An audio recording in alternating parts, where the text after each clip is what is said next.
Hello. Hello, Hooray, how are you? hello. Fine. It's nice that we have you here again. You know Martin, you know me, and now we have Absolutely. Neale Donald Walsch, Guyus Seralius, and Anke von Eckstaedt. It's very sensational today that we have here so many great guests. Yeah. Okay. I Neil, think good to meet you yeah.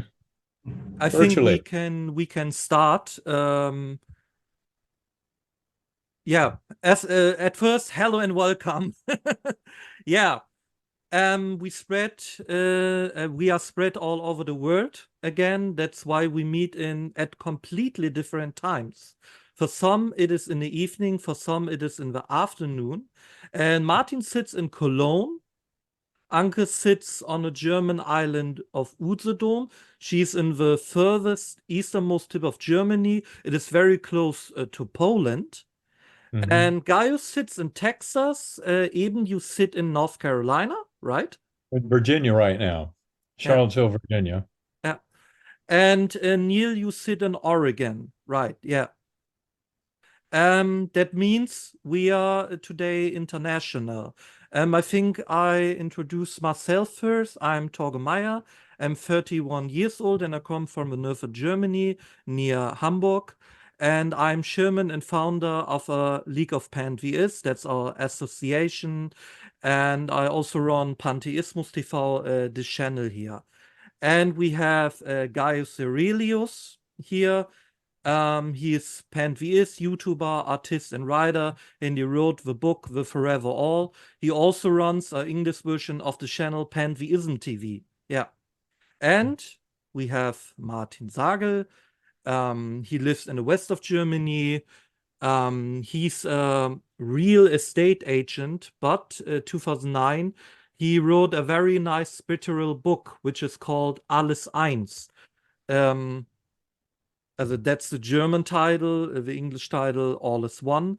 And this year he will finish the English translation so that you can also read, that you can also read his great work in English as well. He founded with us the German Association, Liga der Pantheisten, League of Pantheists. And yeah, his book is a book of 300 pages, and we can read in this book 1,000 of wise quotations. He made a kind of analysis of all religions, and at the end, I say, Martin, heartily welcome to our video talk. Yeah. Yeah. Thanks. You know, Yeah. Yeah. Also Yeah, many and- quotations from conversations with God. Yeah. Yeah. Inside. I And paid for the license.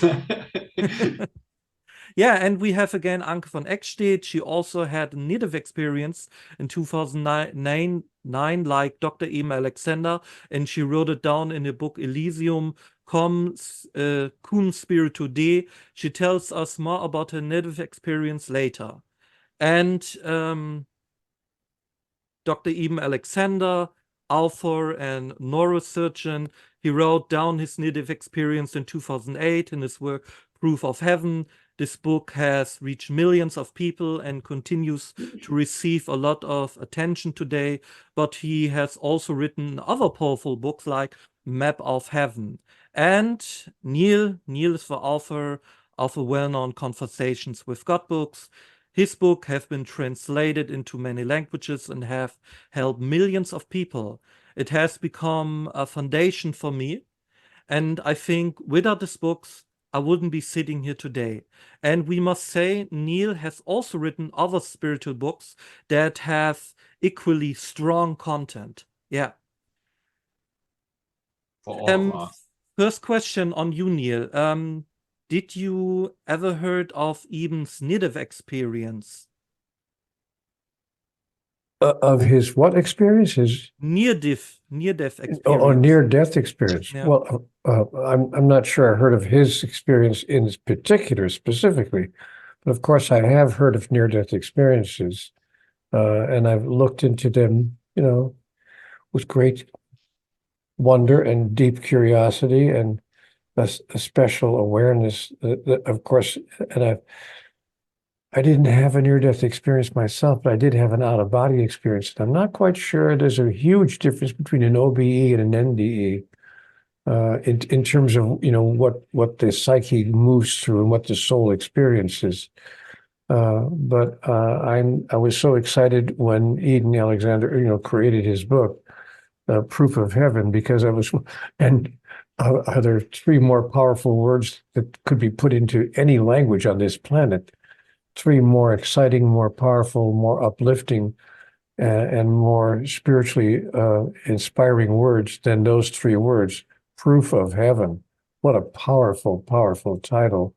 Yeah. And one almost doesn't need to pick up the book, given that the title tells us everything we need to know, that the existence of heaven has been proven. So I'm so grateful to Eden for producing that material, bringing that forward for the rest of us.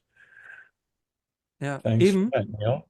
Eben, can you tell Neal what happened to you and what you saw in your near-death experience? Yeah, I think the important thing to point out is, as a neurosurgeon, neuroscientist, there were some details of the medical parameters in my case that were very contributory to my understanding, because I simply had this beautiful, fantastic, amazing experience that started in what I call the earthworm eye view, a primitive course unresponsive realm, but I was led through this beautiful light portal into this brilliant ultra-real gateway valley with many earth-like features, but also profound spiritual features. Like angelic choirs and souls between lives dancing below, and a tremendous amount of beauty without any death or decay. In many ways, like Plato's world of ideals, but for the individual soul. And as I said, it's only a gateway. That was only a stepping stone to higher levels. And the highest levels, what I call the core that I ascended to through light portals, again, the core was a complete oneness with that infinitely loving God force. And I know many other near-death experiencers have described something similar. And that's why we come back from these experiences knowing that death is nothing to fear. It's actually a transition to a kind of a higher state of consciousness. It's not a diminution of consciousness, which is what I, as a materialist, formerly materialist neuroscientist, would have predicted. But it's the exact opposite, this beautiful expansion into a world of love, and especially in that core realm, when all the dualities of our world, masculine, feminine, good, bad, light, dark, etc., all of those are resolved into oneness with that purity of that loving God force.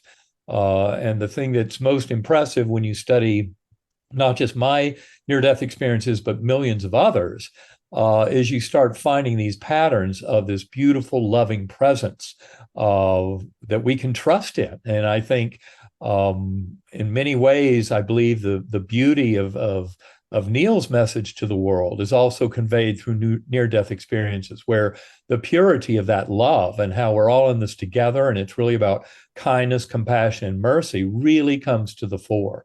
And I meditate daily.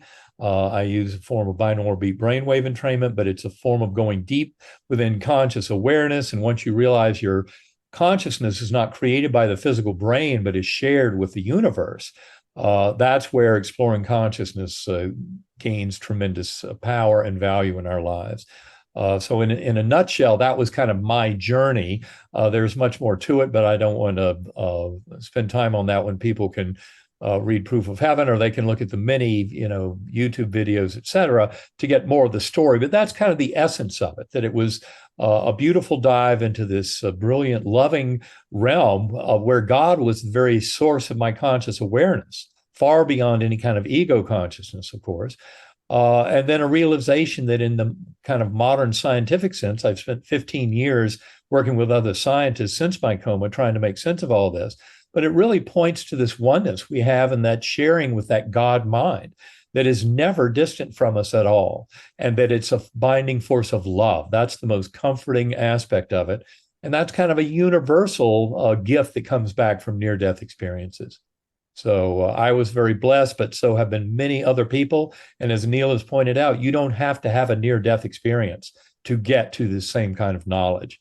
That's exactly why we encourage people to, meditation, deep centering prayer, what have you, the modes of going within are the ways of connecting with that infinitely powerful and loving God force that returns us to wholeness and healing.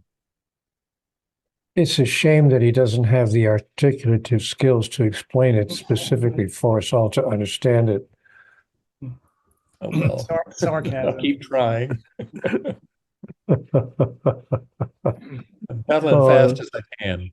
You know, oh, that's wonderful, Eden. I'm having fun with you because, of course, it's a wonderful, wonderful description and something we can all really embrace and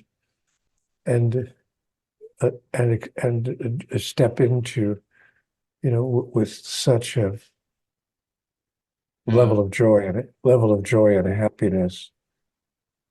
And I don't want to sound like I'm tagging on or trying to steal some of that thunder, but my out-of-body experience it was quite similar, and especially with the end, you know, being in the presence of that unbelievable light. And the message that I received was the message that we all receive. Well done, good and faithful servant. Neal, let me ask, you said that you had an out-of-body experience. Was it active or was it passive? Also, you tried to do it, or was it a passive experience? No, very passive. I was simply lying on the couch, having a nap, taking a nap in my house, and suddenly I was out of my body. I don't understand how that happened, but I suddenly experienced I love what Eden just said about your consciousness, but I experienced, you know, until then I thought my consciousness was a part of my physical body, and only then did I realize, oh, I can be in two places at once. I mean, I was looking down on my body, and I didn't understand in a moment when it happened. I didn't understand how that was possible. How can I be looking down on my body? And then I realized, oh my gosh, I'm not that. I'm not that. That's just a means by which what I am was expressing itself, but I am not that. And then I turned, I was turned. I don't think, I didn't voluntarily turn. I felt myself being turned in a different direction. And I swooped up. I just was swooped up and scooped up like the speed of light into, I won't bother describing the whole long journey and the whole experience, all of which had happened in 3 or 4 seconds. But then I did find myself in the presence of that unbelievably awesome feeling and light and just a presence. You are my son in whom I am well pleased. And I remember feeling so embarrassed. I thought, no, not me. I couldn't, because I knew all the things that I had done in my life that I wasn't proud of and remain, by the way, not proud of. But I couldn't be in that presence of that light, the utter perfection. But that's when I was allowed to know, you don't understand, Neal, you are perfect just as you are, mistakes and all.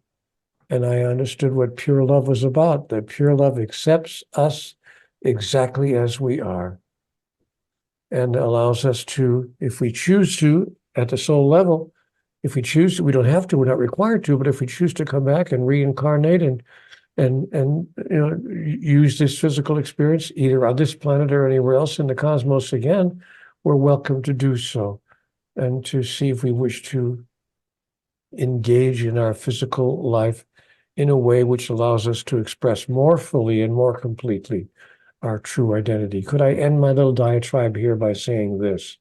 What I came back from that experience knowing is, this is not who I am. This is not who I am. These are pieces of equipment that are being used by who I am, but who I am is simply an individuation of divinity. Yeah.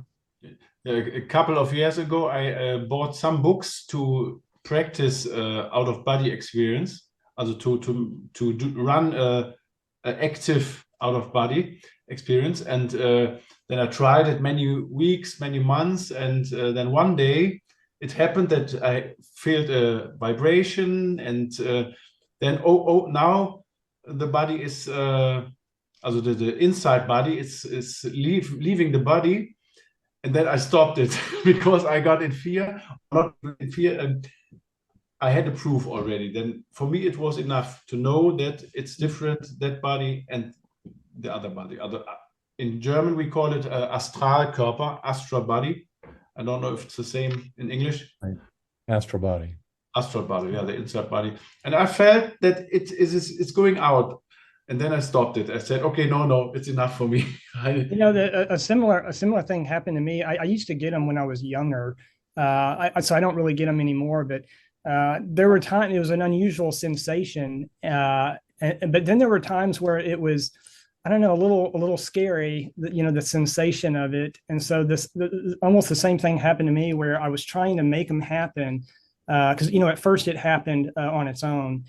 Passively, but then I was trying to make them happen. But then I didn't want it to happen because it spooked me. It was just a weird sensation, and I didn't quite understand it. But yeah, I used to get those quite a bit when I was much younger. But haven't had one in years, many years. So I think a lot of people have that kind of fear when they feel that vibration when you're about to go out of body. Exactly. And you feel that it's like an earthquake going on. And to some people, they shut it down.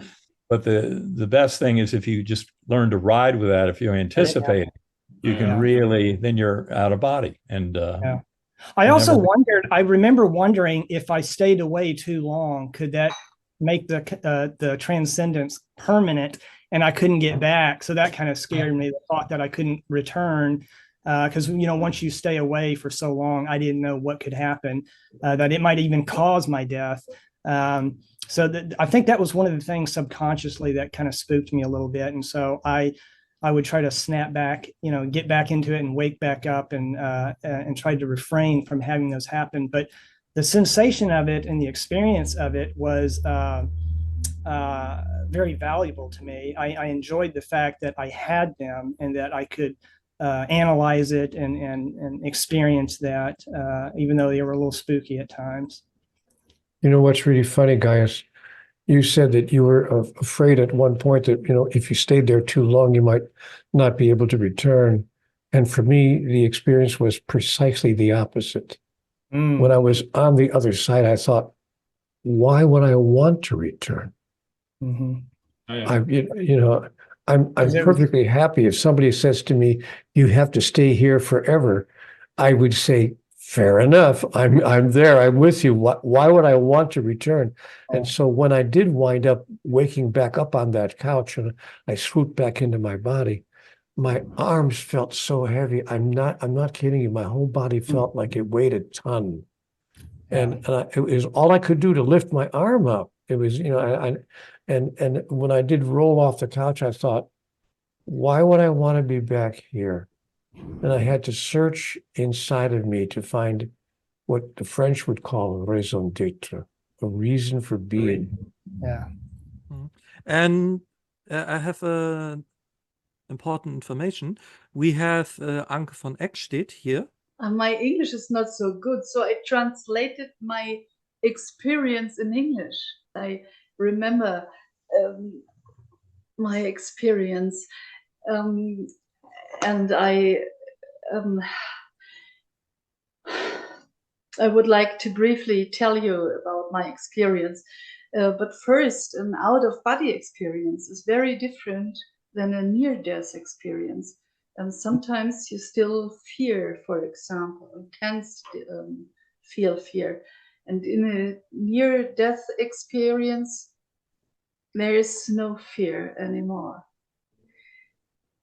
I have to say that I did not deal with near-death experiences before.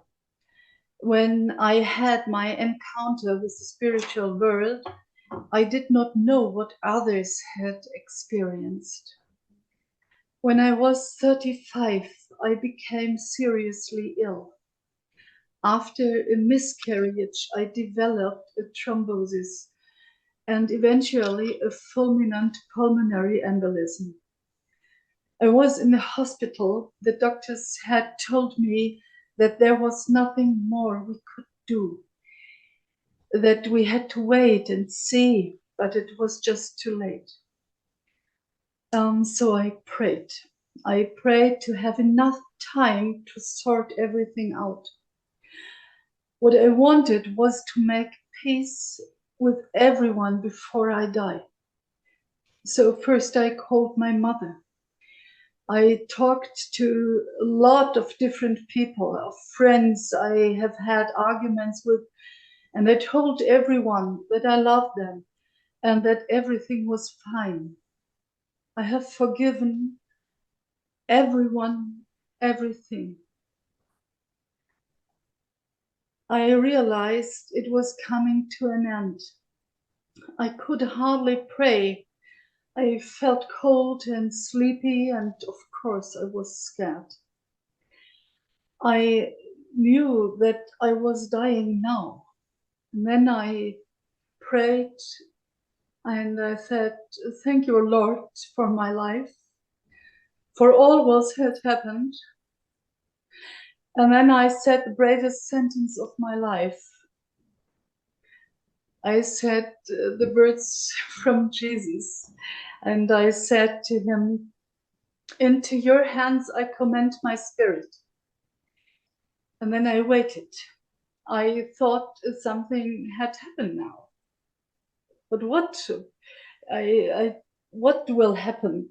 Am I seeing Jesus now, or my father, he died before, or a burning bush?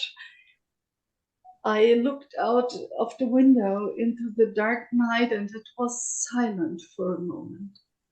I stopped praying. It was absolute silence. And then someone came into the room. A friend, a young man in a suit. This is typically me. This is typically Anke to see a man in a suit. He stood quietly at the foot of the bed, and I stood up to greet him. Then I heard a shrill alarm and looked to the bed. The bed was empty. And I looked at the friend again, and the sound became quieter.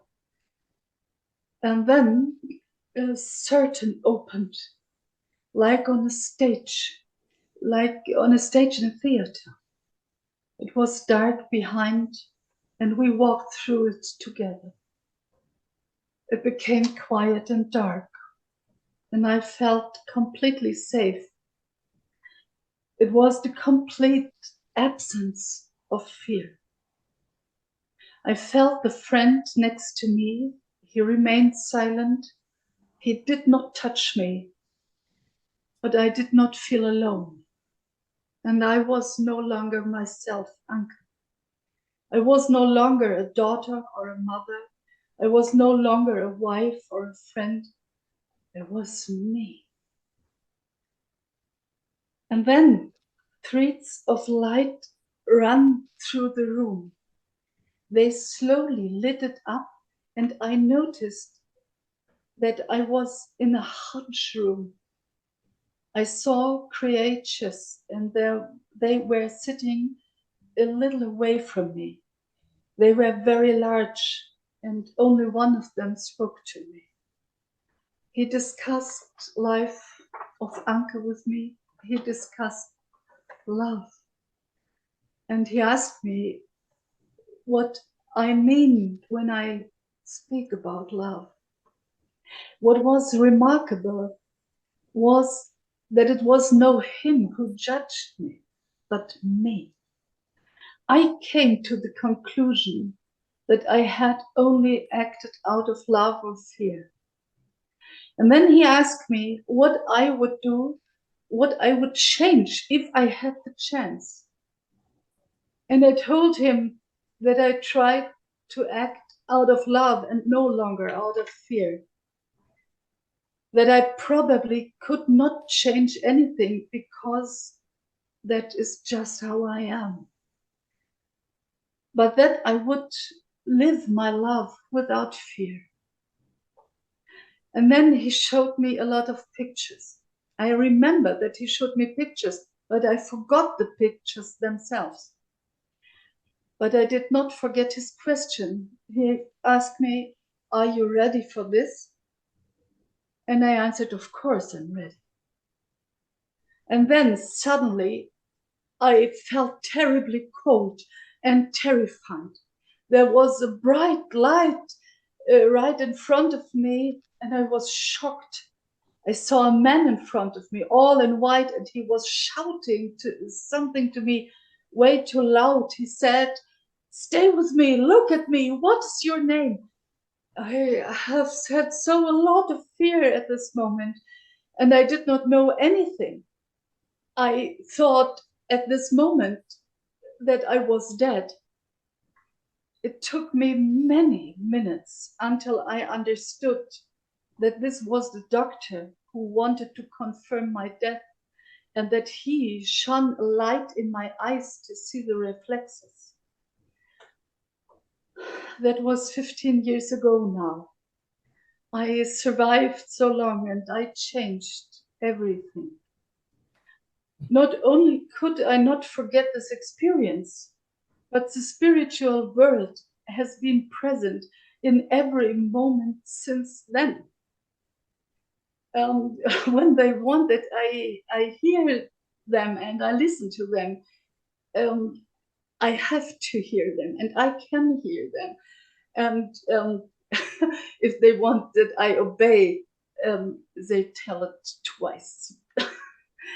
I'm certainly not a saint. I have temper. I'm sometimes grieve, sometimes I get angry, but I feel the spiritual world inside me all the time, and I can no longer act out of fear anymore. Okay, I can rant. I am definitely afraid, but I cannot act out of fear or anger. I get over these feelings before I say or do anything.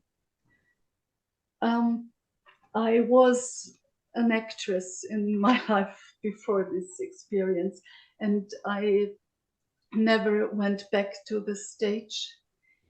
I lead services in church today. I do not reinterpret theology, but I talk about the love of God within the existing theology. I am talking about peace within ourselves, and about the fact that we can and we have to carry this peace into the world. Thank you, Anke. Thank you, thank you. You know, it's sad for me. I think, and what wonderful testimony, interesting choice of words for me, but what a wonderful testimony from all of you and all of us. We've all had experiences that are similar enough that the possibility of coincidence is reduced to near zero.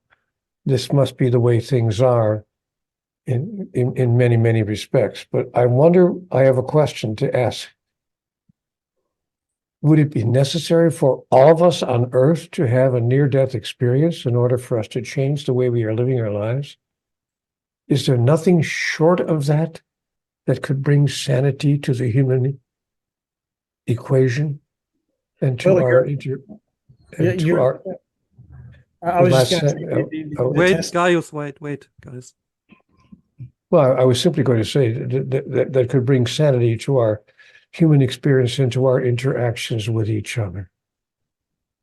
Yeah, I was just going to say, I'd like to think that it would be the testimony of those like you and Eben who can communicate, hopefully, those things, as you're doing now. So I would like to think that it would not take a near-death experience for most people.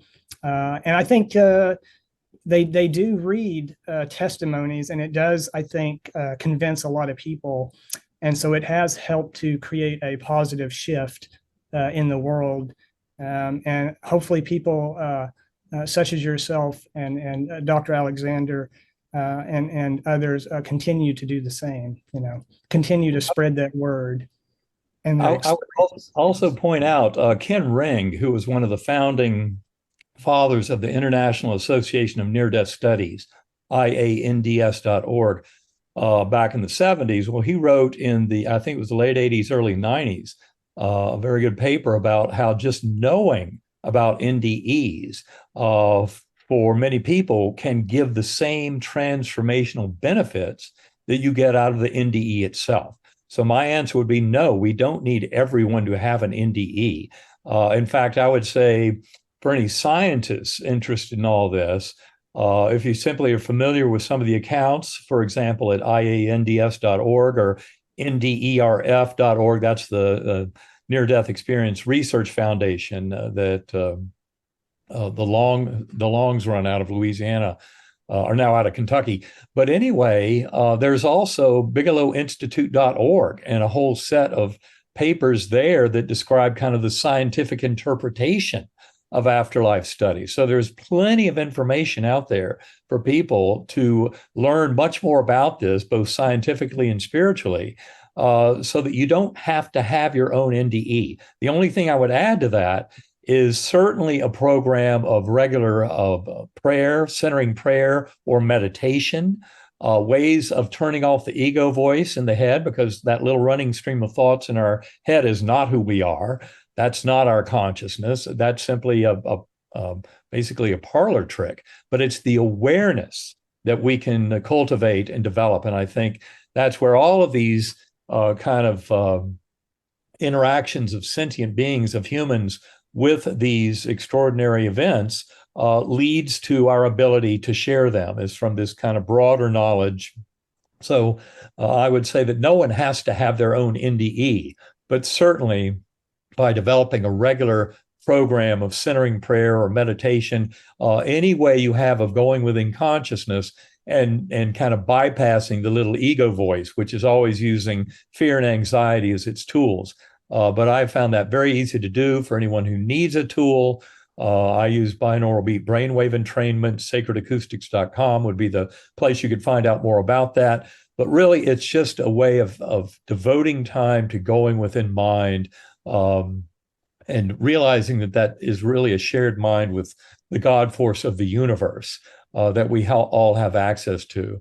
And I think that's how any of us can develop a more profound kind of trust and ability to interact with our higher soul and with that God force, that God mind at the core of all reality, to bring wholeness and healing into our lives. Mhm. Eben, one question on you. What do you say to Anke's near-death experience, to her words? I'm sorry, what? I missed the question. Say what? What do you say to Anke's near-death experience? What she said? Oh, I thought it was beautiful. I love the sharing, the way she went into that space and the description of that beautiful ocean of love, and coming back and really having the trust in the universe to never have to worry about making choices out of fear again, but to know that love is the pathway to the proper choices in our life: kindness, compassion, mercy, acceptance. I loved her sharing. Thank you so much for sharing that, Anke. I mean, I hear so many NDEs that to me kind of reawaken in me the kind of passion and the power and the love and the sense that I can trust in the universe, that we will be taken care of. And these NDEs to me are a beautiful way of doing that. And I love how Neal brought up a little while ago how beautiful that realm is. But I will also say that I came to recognize in my journey, not so much in the NDE, because I had amnesia as a giant part of what I had to learn. I go into detail about that, especially in our third book, Living in a Mindful Universe. But really, that coming into trusting in that love and realizing that this world is where we get the work done, the spiritual work. So in many ways, when you talk to near-death experiencers and find out why did they come back? Well, yes, as Neal said, they admit to the beauty and the comfort and the love and the natural kind of home of that experience. And yet they come back because of a sense of responsibility to others. So, a child they have to take care of, a parent, some other unfinished task in this world. And to me, that's the important reason. I don't want anyone thinking, that world is so beautiful. Why not just leave this world intentionally and go forever to that world? because suicide is not a very good option because it's a spiritual bypass.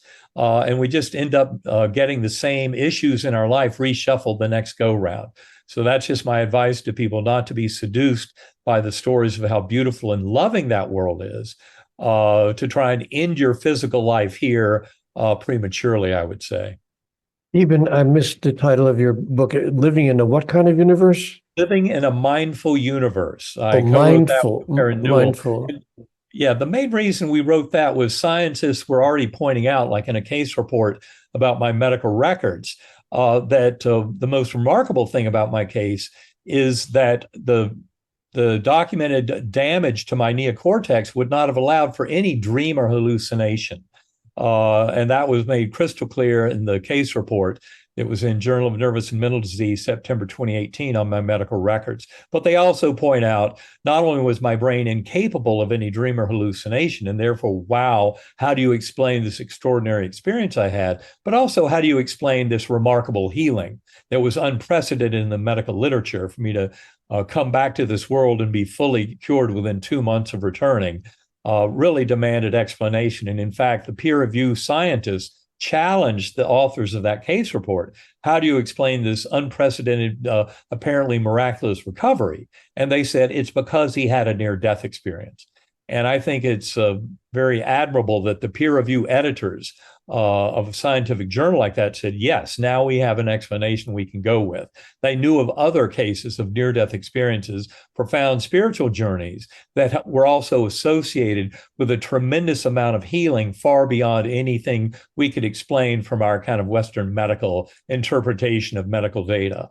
And that's because these spiritual journeys allow us to, rise above and go beyond the expectations in our modern culture of what should be expected in any form of healing. We really can start to manifest healing that goes far beyond the average expected, because we're dealing with this rich spiritual energy of love and compassion, of able to bring healing and wholeness into our lives.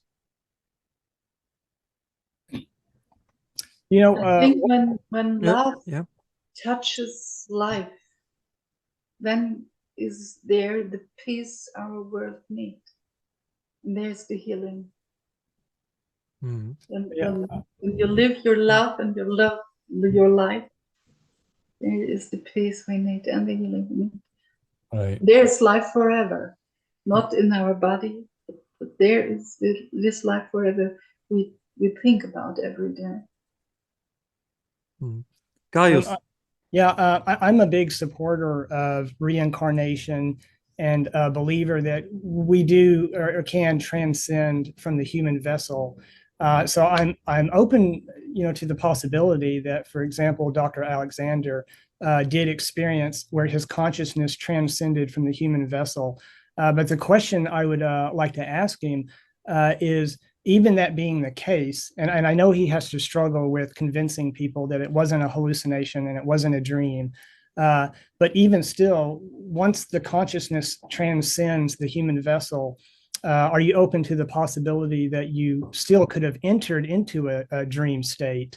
And the reason why I ask that is because when I research NDEs, the accounts that I'm often hearing, it often sounds very dreamlike and very fantastic.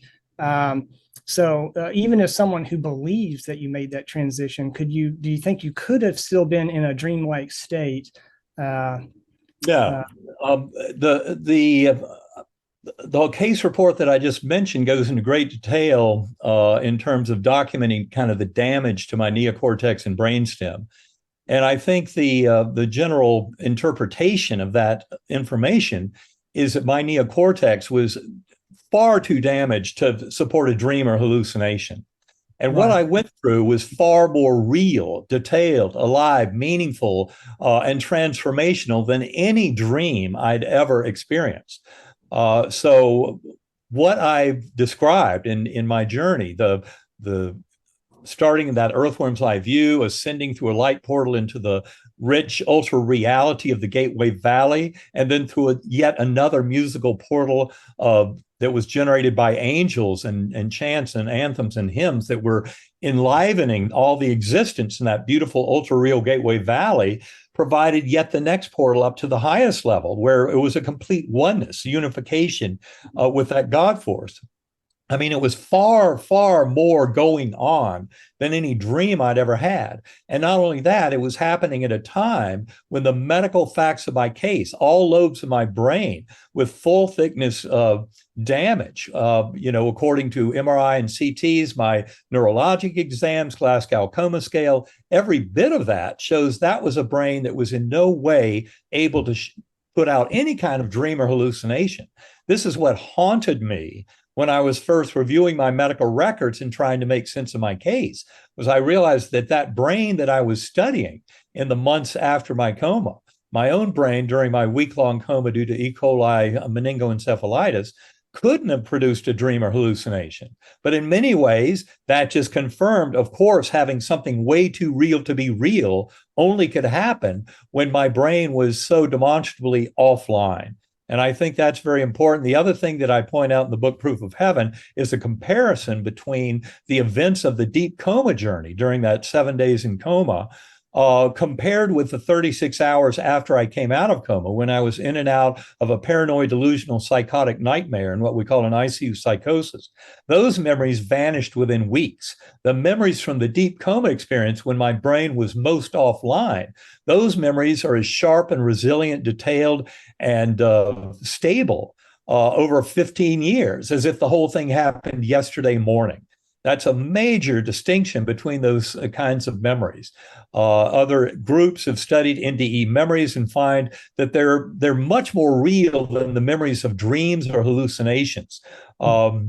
In fact, they're much more akin to the stability and resilience of memories that come from very strong, lived, challenging events like a car wreck or a plane crash or something like that. Those kind of memories get burned into us and very long lasting. And similar is the case with NDE memories. When you look at the work of Bruce Grayson, other NDE scientists in Italy have reported the same thing.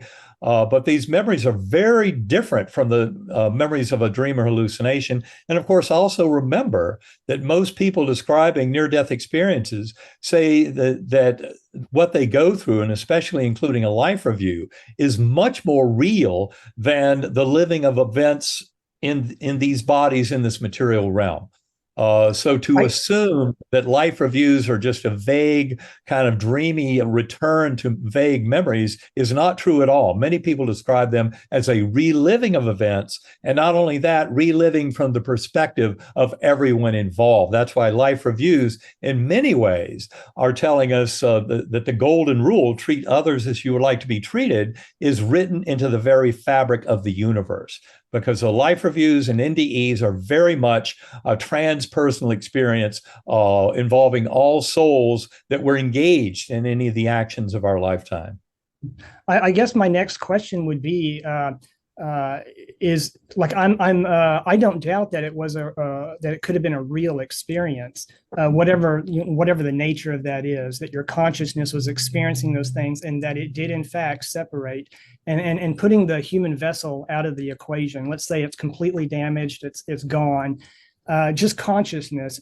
Do you think it's possible to go into a dreamlike state where that's just how the universe kind of communicates itself to you? It's kind of a weird quasi state to even be in. And again, I ask that because when I listen to these accounts, there's a lot of like instant shifting and just weird, scenarios. Just like, being on the tip of the butterfly wing. Would you say that butterfly, for example, actually existed in the physical world or somewhere out there? No, not at all. That's a giant mistake that I think people make in trying to interpret these. In fact, what I would tell you is everything we witness out in that physical world is actually within mind. And that's one of the deepest and most profound lessons of quantum physics in the current era, is that there is no physical world, objective physical world out there that's independent of the active observation by the sentient being. So in other words, go back to square one. Do you believe there, even if it's within the mind, don't you believe that there's rules to that situation? Oh, there absolutely are rules. And I mean, what we see, for example, what we call the physical laws of the universe in many ways are the laws of engagement of how that world can manifest to us. But the most interesting thing is, and this is where we go in our book, Living in a Mindful Universe, is where the scientific community is headed on this. You really have to go back to square one and start recognizing that all this world out there, the brain and mind are very clever at convincing us that that physical world out there is out there as it appears.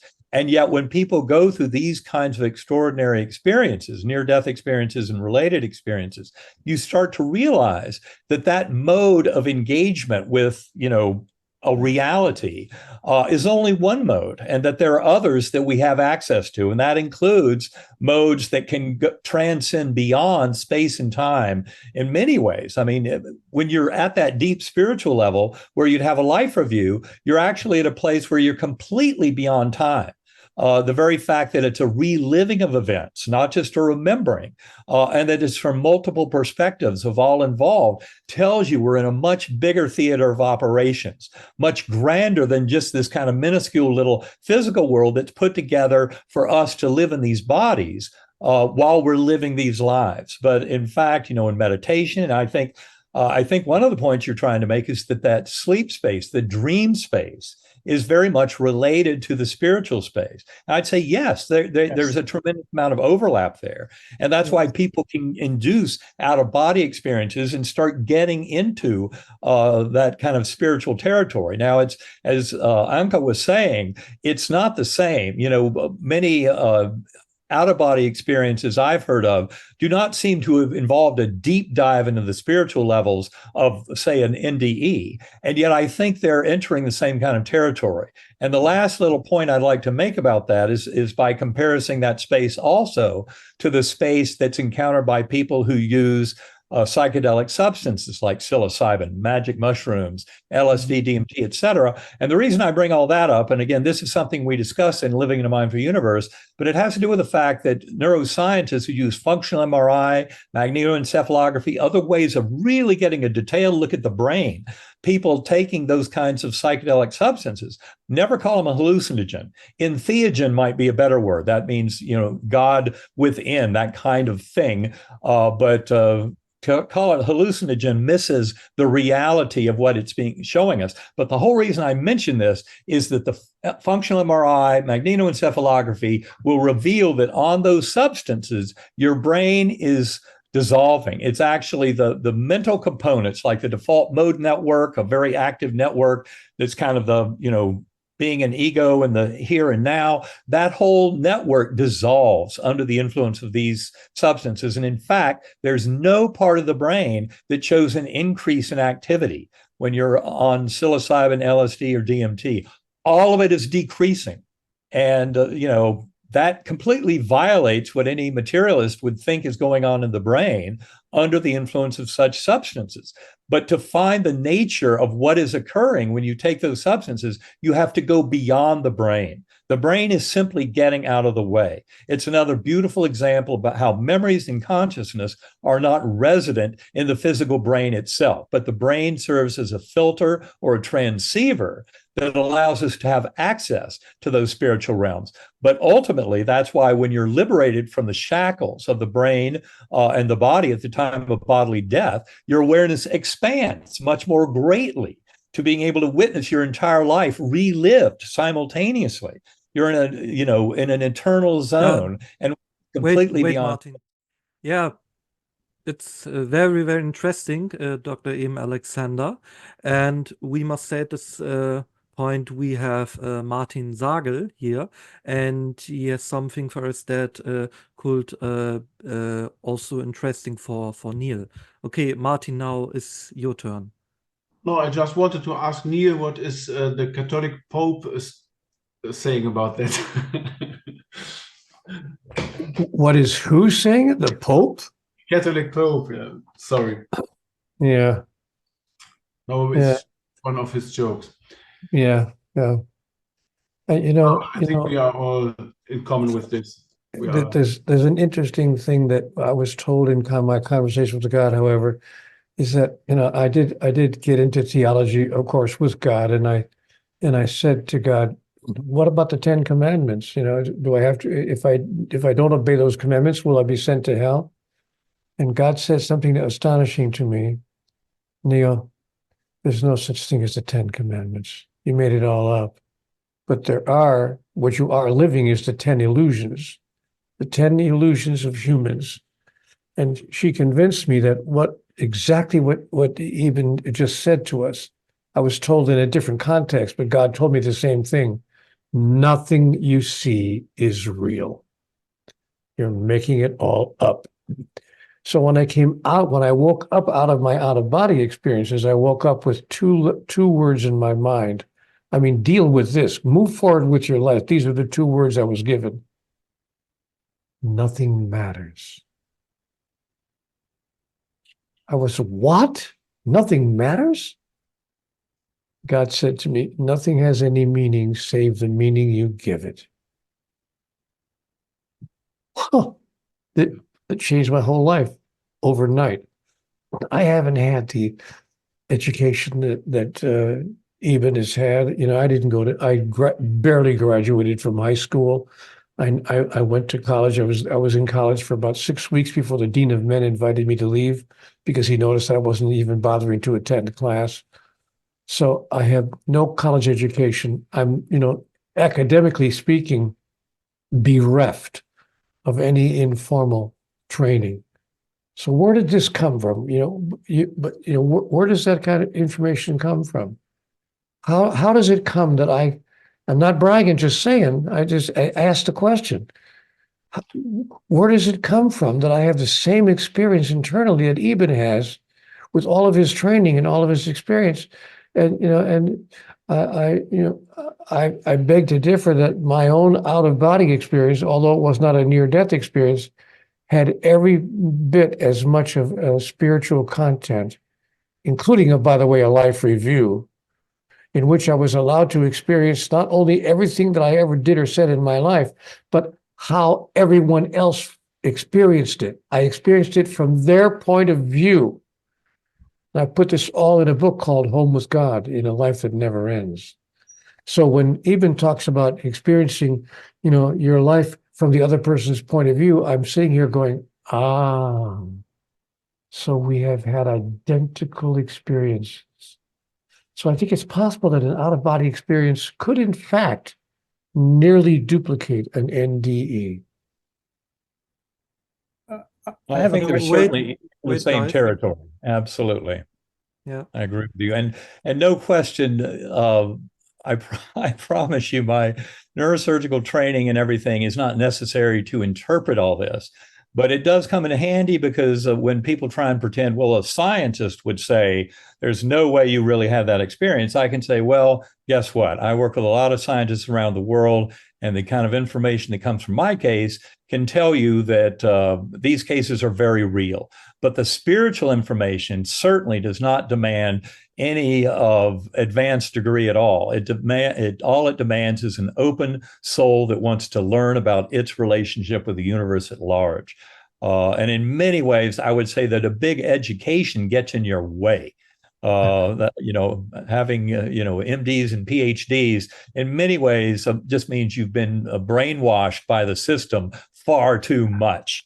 Which is sad that people pay these huge dollars for education these days, and yet many advanced universities are not yet caught up to the deepest lessons about the nature of reality, consciousness, the mind-brain relation that's emerging from the scientific study of NDEs and the rest of these types of experiences. They're basically informing us of a far more unified, connected, and love-bound world than we would think with our little materialist thinking and education. So it's all about really rising above some of the greatest stupidity of our modern kind of educational systems and coming into a far greater wisdom. Folks, those of you who are watching this podcast, listen to every word that this gentleman has been saying here. Take it down, record it. I hope you have a chance. You know, this guy, every word out of his mouth is golden. Yeah, I had a question for Neal. Do you think God has the freedom of choice? In other words, do you think God could have chosen to have made the world any differently than it is? Well, of course. That yeah, the reason why I asked that is because there are certain things that I've been noticing that I observe over the years. For example, the pi of a circle, which must be 3.14, and just mathematics in general, or the airfoil shape of the wing of a plane. There seems to be all these things that's within this overall tapestry that is the universe, where it seems like it has to be that, and it's like this fixed eternal thing that can't change. So yeah, I was just curious if what your thoughts on that, like God couldn't make 1 + 2 = 36, for example. So there's all these, and I keep noticing it's not just within mathematics. It's just it's everywhere around us. You know, if you look at the nature of things, the nature of the universe, it just seems like it has to unfold the way that it unfolds. Guyus, you're circling around the key question. What came first, the chicken or the egg? Well, I think it's always been here. If you're suggesting that God had no choice because things existed according to the laws, the so-called laws of the universe, you know, whether it's 1 + 1 = 2 or whatever the laws of the universe are, the law of gravity or whatever it is, I call it the law of opposites, by the way. But if your idea is that God had no choice but to create the universe inside of a container that respected the limitations and respected the parameters of certain universal laws, then we have a question that the universal question: what came first, the laws or the maker of the laws? My own idea about it, not to go on forever, but my own idea about it is that what I call the highest power, I like to use the word God, what I call God created the universe with such magnificent laws, with such specificity, with such mastery, that the laws have served physicality from the beginning and will until the end of time. I guess that answers my second question, because I was going to ask, do you think the universe had a first-time creation point, or do you think the universe has always existed and always will exist? So I guess you're saying that there was a first-time creation point, and that God, apparently God, though, I guess you would believe that God is timeless and eternal, that at least whatever God is. Guyus, where does the circle begin?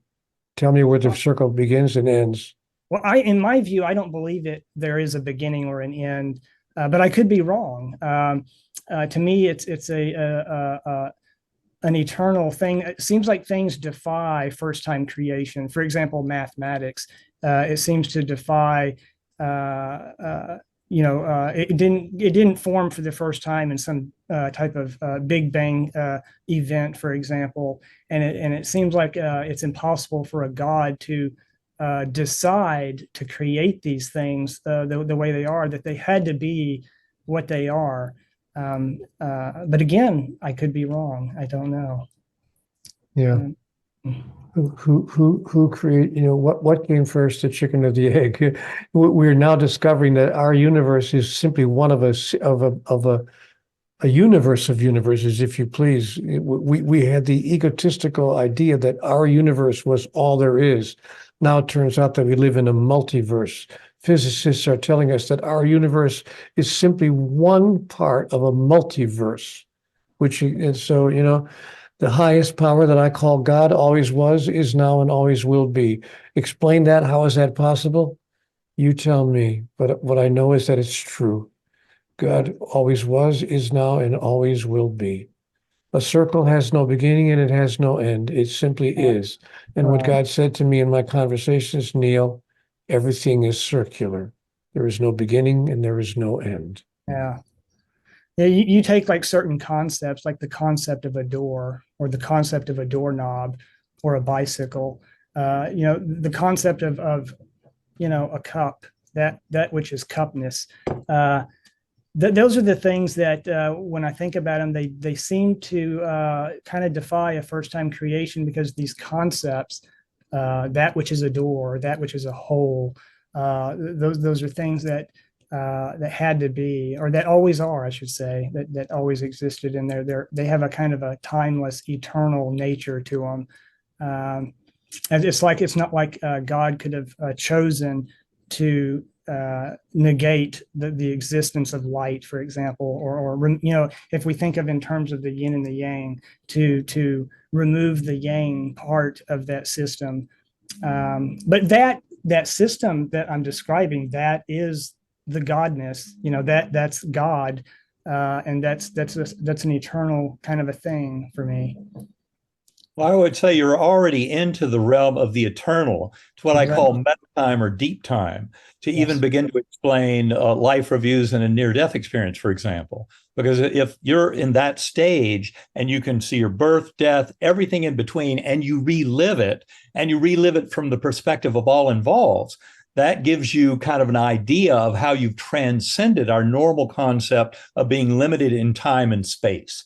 And that's why I say that realm, and you can achieve it through meditation, out-of-body experiences, et cetera, can be outside of our normal notions of temporal flow in the material realm. So you're already at a point where you're transcending our normal ideas of the restrictions of space and time for the lives that we live as humans. But getting more to your question, I would say that modern cosmology allows certainly for an infinite universe. I mean, we can talk about a Big Bang that happened 13.77 billion years ago, but that might have just been a punctuation mark. That's the way I phrase it in the book Proof of Heaven, and we discuss that much more in Living in a Mindful Universe. This whole notion of time, causality, beliefs about our interactions with that God force. And that's where I would say that ultimately I see our sentient, role as a soul as being co-creative of our emergent reality with that God force. And to beware of what you believe, because I love that quote from Kierkegaard. He said, there are two ways to be fooled. One is to refuse to believe what is true. The other is to believe what is not true. And I think in many ways, our modern societal beliefs lead us to great errors in terms of underestimating our potential as sentient beings and as souls that are actually eternal and not just a physical body that's here birth to death. So in terms of creativity, in terms of notions of free will, we discuss that in great detail in Living in a Mindful Universe, because I think you can move far beyond some of our current societal beliefs about free will and about our abilities to manifest the world of our dreams. Mm-hmm. I wish that my time was unlimited, but I did set aside this hour, and I now must say goodbye to all of you wonderful people, which I hate to do. But it's been thank you for allowing me to be part of this time with you. And boy, oh, sorry. Yeah. No, I was just going to say, Gabrielle and Martin and all of you, thank you all for your wonderful contributions to my life today. Yeah. What a glorious experience this has been with all of you. Please, one thing for all of you, if you don't know this movie, Waking Life, I would like to tell you, try to watch it, because it's something like near-death experience, out-of-body experience, lucid dreaming, Waking Life. Very great movie. Yeah. Thank you, Martin. And Neal, if you want, you can tell about your new book, 1 or 2 minutes. Neal, yeah. I have a new book out called GodTalk. Thanks for being here, guys. Bye for now. Thank you. Neal, it was great with you. It was great with you. Yeah. Thank you. We see Thank us you again. much. We see us again, my friend. It was a pleasure to see you again. So Wonderful. have a good day. Thank you. Bye for now. Good Bye, meeting you, Neal. Neal. You too, Anke. Yeah. There he's gone. Yeah. Okay. Martin, you wrote a book, All is One, and you can talk about this now. Yeah. It's really a shame that until now I have only the German cover. It's still not ready, the English one, but Guyus is also helping me a little bit with this. Yeah, but not about the book. I think I would like to say talk about the story before, how it came to that, because I never had a near-death experience or something like that. I had a experience when I was 19 years old. I was in a student exchange in South Africa in a black family, or it's a Zulu family, and so really poor metal houses and no streets, no hot water, whatever. It was really in the poorness, and we came out here from Germany. Also, yeah, same like in USA. We have everything. We have nothing we miss. And I came there and I was there for 1 month only, but every week we had a normal Christian God service, and it was totally different to Germany and maybe to USA as well, because they celebrated in a school, but without chairs and without tables. They dancing and clapping their hands, and all the songs without a songbook. Here someone was starting a prayer there, someone was starting a prayer there, and everything out of the Bible. And then I sit in the airplane back to Germany, and so it was my first flight in life with 19 years. It was the first time without parents or teachers. It was the first time out of the European continent. And then I came back and said, okay, we all call us Christian, but we never read the Bible or know anything. It's just that we go to church, maybe only on Christmas, and we call us Christians. So then I said to myself, okay, read the Bible only one time, full from A to Z, from beginning to the end. And then I finished that after 2 years, I think. Also just at the weekend, 5 parts, and then 1 week later the other part. And yeah, also, and after that I closed the Bible and said, okay, it's 2,000 years old now, and God spoke to the human beings, but what did he do the last 2,000 years? Did he never spoke again to the man and to men? And so I started with the other holy books, like the Quran. I read it first because I said, okay, it's the youngest of the religions. Also in that time I thought that. And after that I started with the Hindu books and the Buddhist books and the Native American wisdom, whatever. And it was more than 100 books about spiritual ways. And I collected all that and the best quotations and the content. I tried to make a collection of all this, and then I made a first website to talk with other people around the world about these themes. And then I also made some easy drawings, how I explain it to myself, how the universe could be, how near-death experience could be, and whatever. And I publicized this in the internet, and then the people said, okay, why you don't make a book out of it? And then one of my last books was, before I started my book, in 2010 I finished it. I read from a Russian author, Leo Tolstoy, maybe you know it, Leo Tolstoy, and he had a calendar of wisdom with daily quotations. Every day, like Bible parts, he had quotations from many different people, but he died something like, I don't know, 1910 or something, he died.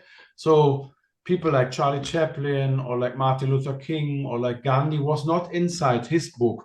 And I said, okay, I want to restart something like that, a calendar of wisdom with daily quotations, but also with newer, prominent people like other famous people like Nelson Mandela, Gandhi, whatever.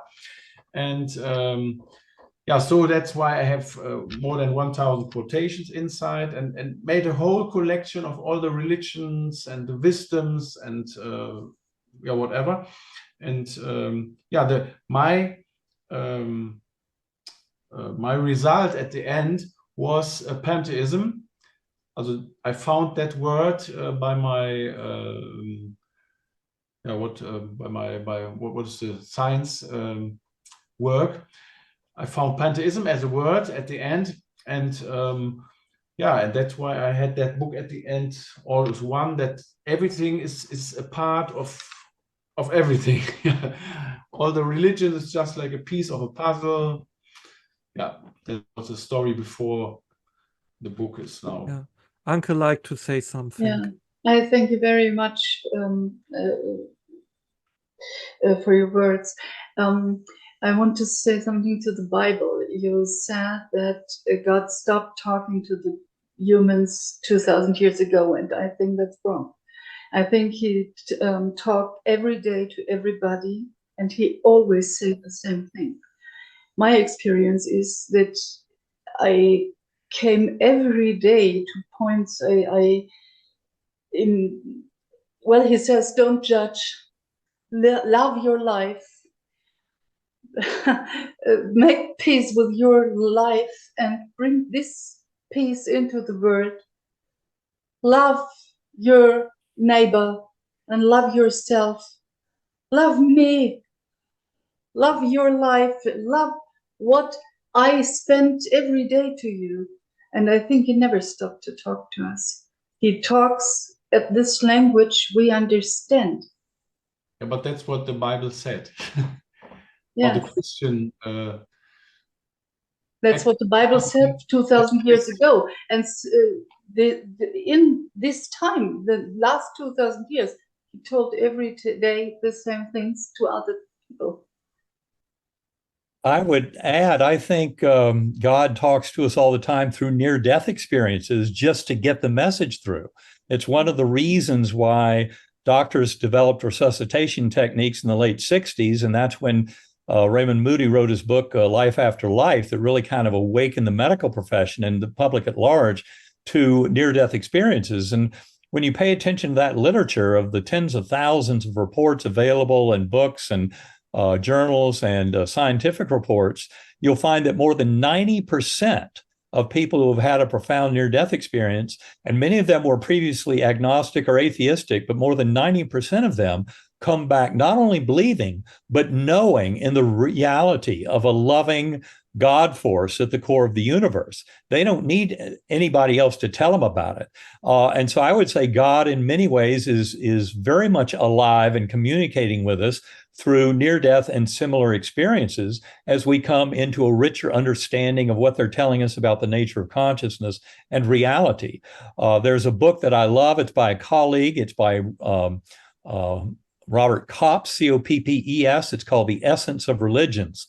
And what he does is he takes the five main faiths, the three Abrahamic faiths of Christianity, Judaism, and Islam, and Buddhism and Hindu, and he compares them with the gold standard of near-death experiences, where near-death experiences are ultimately the teachers of love, kindness, compassion, mercy, acceptance, and forgiveness.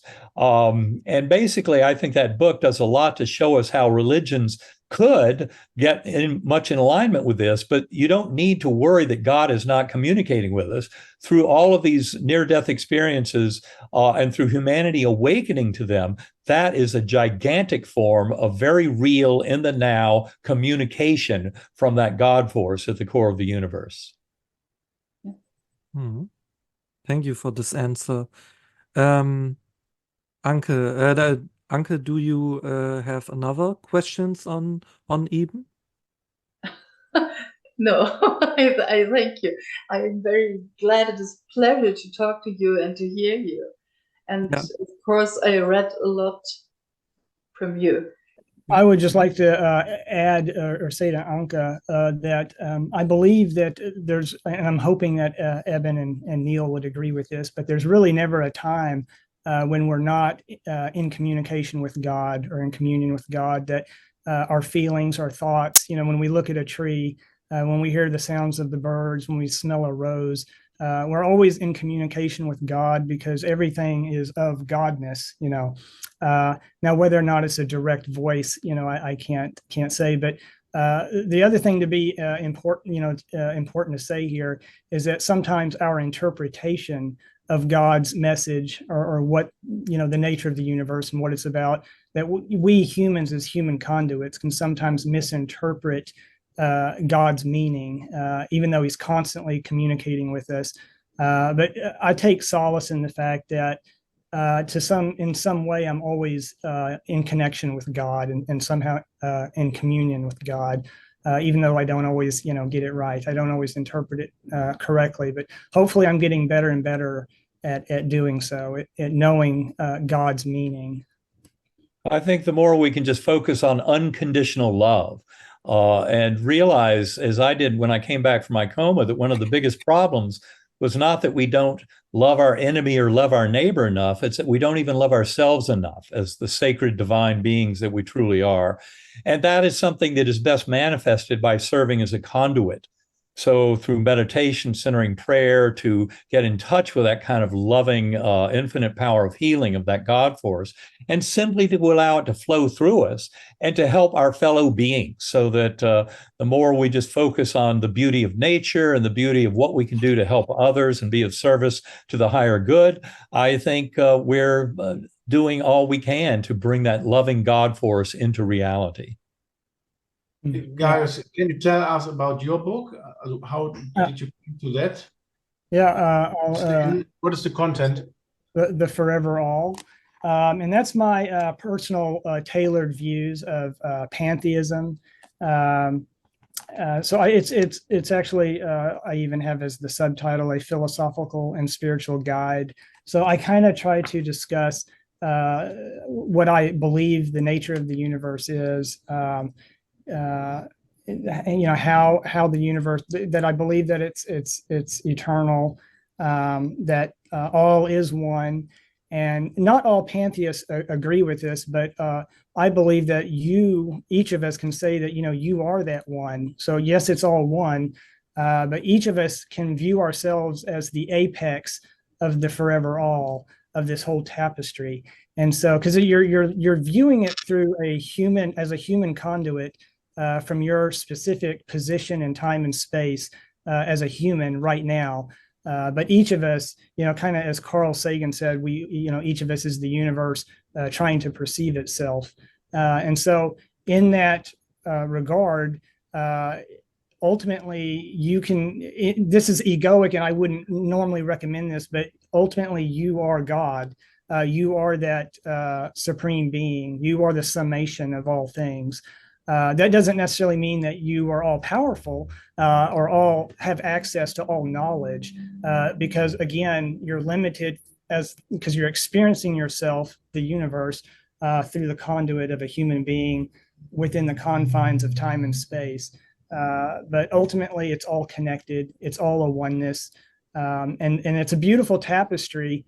Kind of if I could give a overall synopsis of what I think the universe is, it's a yin yang kind of a thing. So it's a positive and a negative. It's not all good. There's no such thing as, we're going to once go to some place where we live happily ever after and everything is just positive and good. And I would like to think that most don't think along those lines, but that we will always have to struggle with ups and downs. We will always have to face, some form of suffering or some kind of difficulty, some kind of challenge.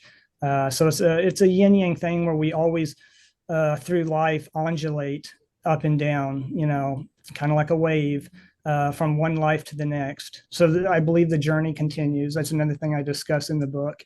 My views of an afterlife or reincarnation.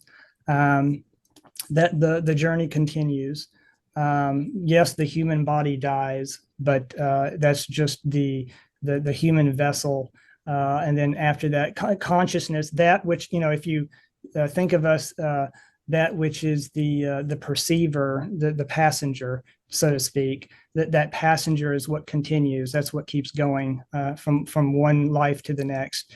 And there'll be good times, there'll be bad times, but hopefully, and this is what I believe, it all balances out in the end. The universe is a great balancer. It's a great mechanism, a very divine thing that is conserved. So it's never going to be this thing that becomes totally corrupt or wither away. And it's not something that's going to become this ultimate great thing. It's this thing that's conserved, this beautiful tapestry. I believe it's always been here, and I believe it always will be.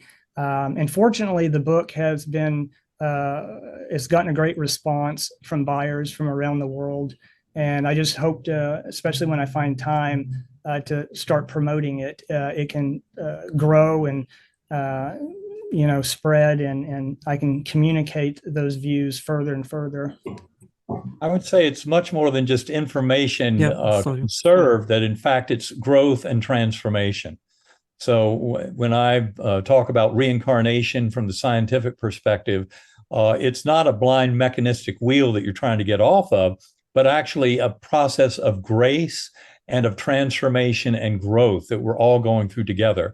And the other point I would like to make about that is to embrace the hardships and difficulties, challenges, illness, injury, all of that stuff that before my coma I might have seen as, why is this happening? I now understand that so much of that contributes to our growth.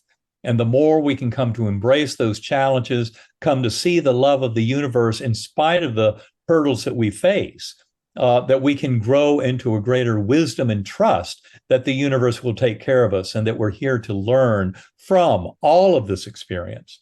The way I put it when I came back from coma, as my younger sister told me, when I was sitting there on the bed within 20 minutes of having the breathing tube taken out, and they'd spent a week, my family, with 7 days of doctors telling them that I wasn't going to make it and I was going to succumb to this. And then all of a sudden, there I was coming back to this world. And I was sitting there, she said, like a little Buddha. And I would look around at everyone there and I'd say, don't worry, all is well. And that was my interpretation of, wow, what an incredible journey I've been through. We don't have anything to worry about. It's kind of what Neal was saying earlier about nothing matters. Well, in many ways, I would say it matters, but don't worry, the universe has your back. And the more that we live with love and kindness, compassion, taking care of each other and working for the highest good, the more the universe will reward us with that beautiful kind of transformative growth towards the soul we came here to be. Yeah, my brother once said one of the favorite. It's a line that he said, and it's one of my favorite things I've ever heard. And he said, the universe seems like it knows what it's doing. And this is my favorite expression because that really says a lot. The universe, I feel that it's going to take care of me ultimately. Like, even though we're going to have some bad times, it's going to be a little rough. I do believe ultimately the universe is going to still be here. I'm going to be okay. It's going to take care of me. There'll be some growing pains, of course, but it's going to ultimately be okay. It's a great sentence. Yeah. And Martin, you like to say something? I wanted to ask, guys, how did you came to that goal or solution? How did you find that way? I guess, well, one thing, even though when I was at a very young age, even though we weren't strongly religious, we went to church a little bit, as a family, but then we kind of quit going. And so even though my parents considered themselves and their generation considered themselves Christian, they kind of really gave me the freedom to explore different religions and different philosophies. And so I'm also just a right side thinker by nature. I'm an artist, so I tend to, I guess, have a more creative thought process. And so over the years, I would just make certain observations about nature and about the world. And I also love science. I think science is one of the most responsible ways to try to learn about the world and to help predict it. And I think it takes two. I think ultimate truth will arise when the scientific thinkers kind of join hands with the spiritual thinkers, because it's kind of a balance between the two. It's the truth is in that fuzzy balance between the two, and the fuzzy middle. So I don't think the world can ultimately be explained strictly scientifically, and I don't think it's going to adequately be done just strictly talking metaphorically or spiritually. But if you can kind of combine those two, you're going to get some gold nuggets of truth. And so when I started realizing this and I started having these conceptions, I started writing them down. Didn't even plan on writing a book at that point, but I just finally, because that's what this book actually is. It's a collection of all the writings I had done in the past, just collecting all these thoughts. And I thought, I think I need to share this, and I think other people would enjoy it. And so I had to kind of make it, coherent, in a good order. But yeah, I compiled it all, and that's how I got the book. Also a result of many books you read and well, I have, different sources, not just books, but just all my life experiences, whether it's something I saw in a movie or something I read in a magazine, something my parents told me, something that I learned from a friend. So it's a culmination of all that stuff. Finally, and that's one of the great things about the human mechanism is we are absorbing all this stimuli and then funneling it and hopefully creating something that's coherent and something that's truthful. But, like I was saying earlier, I don't know that I'm always right about everything I say, but I try to be, and I try to improve on, if I find out that I think I'm wrong about something, I'll be quick to try to adjust my thinking and to admit it. Well, guys, I think you might be interested in our book, Living in a Mindful Universe, because we try to unite science and spirituality. Really by, it starts with my experience, but then with a review of a lot of other facets of near-death and shared-death experiences, of after-death communications, all the kind of parapsychological evidence for non-local consciousness, including telepathy and remote viewing and precognition, but also talk about neuroscience, talk about philosophy of mind and what's called the binding problem, all that evidence for non-local consciousness, as well as quantum physics, because every bit of that is relevant to making a grander statement about how science and spirituality are coming together. Because as we often say, neither one, science nor spirituality, can move forward without the other. And spirituality there is just an admission of the oneness or unity of consciousness that we all share with the universe at large. And also a sense of shared meaning and purpose. That's all you need for spirituality. But we take that to a whole new level in uniting science and spirituality in Living in a Mindful Universe. Thank you for this answer. Yeah. I think it was a very, very nice conversation here with all of you. It was a great experience. Martin, guys, do you have another question for Dr. Eben Alexander? Well, I wish I had more. I wish I had prepped and learned more about his views and his experience, so I could have more questions. But I'll certainly make it a point to try to review more of those because I'm absolutely interested in NDE experiences. I'm really fascinated by them. And one of the things I like about NDE experiences is there's a commonality, there's a common theme. For example, going into the light and lifting up and seeing your own body. To me, that can't just be a coincidence. Because people from all different locations around the world have these experiences, and those similarities can't be a coincidence, that they're just happening, that they're just dreaming it. Not to say that there couldn't be some type of dreamlike existence in that realm, that other realm, that transcendent realm, because I'm open to that possibility. Because that's a whole other, the nature of that realm is kind of so beyond our normal experience, what we normally experience, And then there's a few like Dr. Alexander and others who have, breached into that experience a little bit, who kind of looked behind the curtain, so to speak, and got to experience it.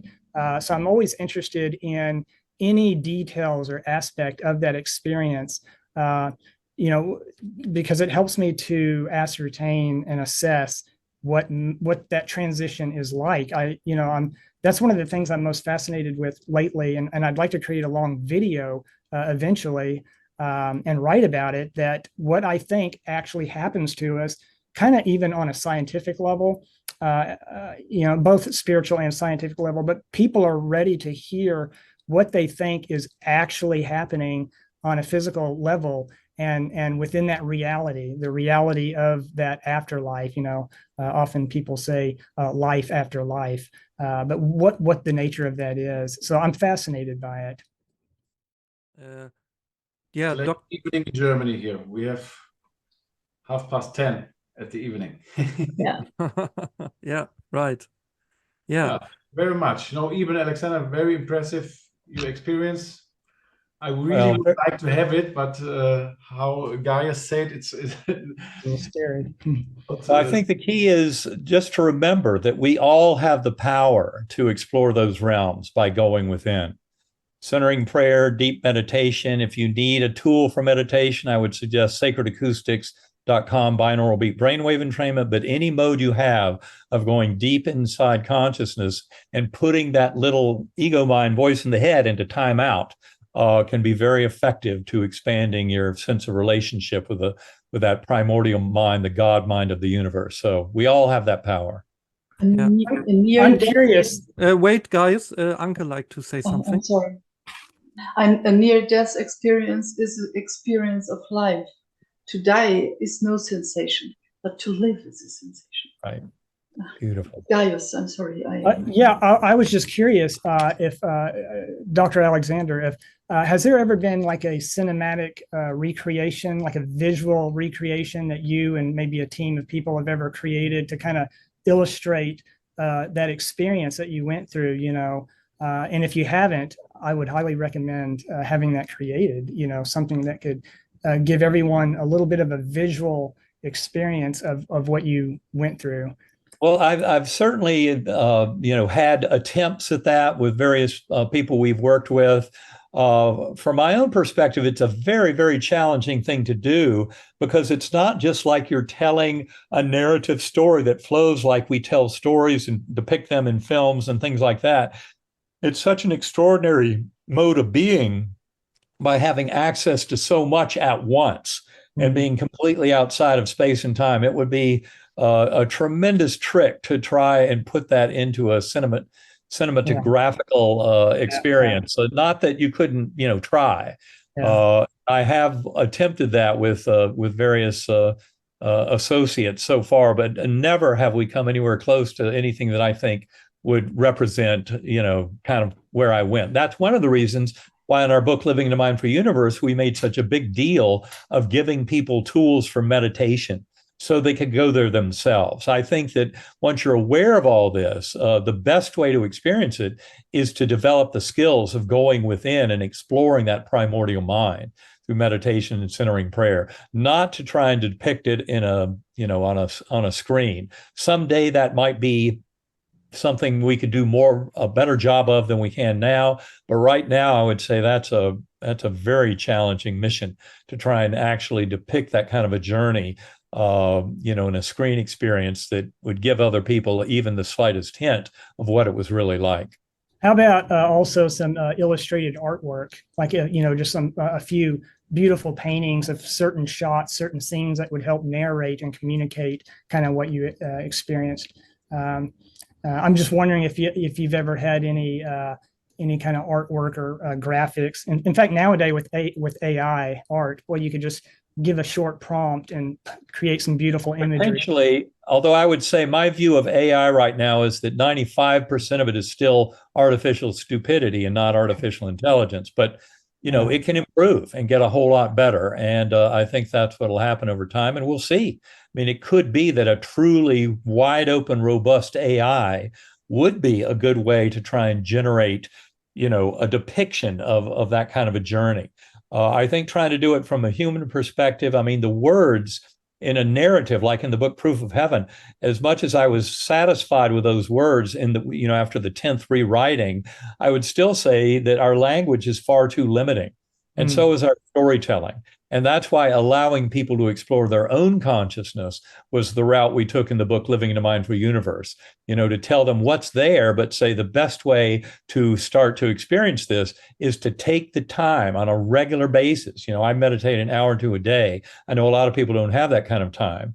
But whatever time you can spare on a regular basis going within is what will enable people to start to develop the ability to do these deep dives into primordial mind. So, Yeah. good night. Okay. All right. Yes. Thank you all. Great night, meeting. Martin. Great hearing your story, Anke and Guyus and Martin. So wonderful hearing what you have to say too. Thank you all. I thank you all. It Thank was you, a pleasure Eben. to meet you all. Yeah. Maybe one day we meet in life, in real Yes. life. That would be wonderful. I would love That that. would be great. It's All right. not impossible. Thank you very Okay. much. Bye. All right. Thank you all. Bye-bye. Tschüssi. Bye.